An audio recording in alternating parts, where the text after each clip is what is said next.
হাওড়া নদীর বাঁধের কাঠামোগত সুরক্ষা নিশ্চিত করতে বড় পদক্ষেপ নিল পশ্চিম ত্রিপুরা জেলা প্রশাসন। শহর ও সংলগ্ন এলাকায় বাঁধের উপর দিয়ে ভারী মোটরযান চলাচলের উপর জারি করা হয়েছে নিষেধাজ্ঞা।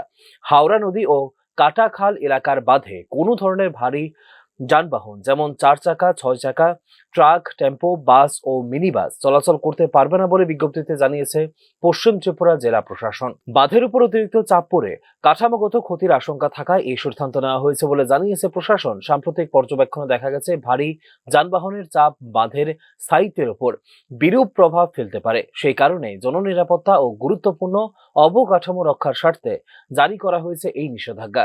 নির্দেশটি দুর্যোগ ব্যবস্থাপনা আইন 2005-এর 30 এবং 34B ধারার আওতায় কার্যকর করা হয়েছে এবং তা বলবৎ হয়েছে বলে জানিয়েছে প্রশাসন।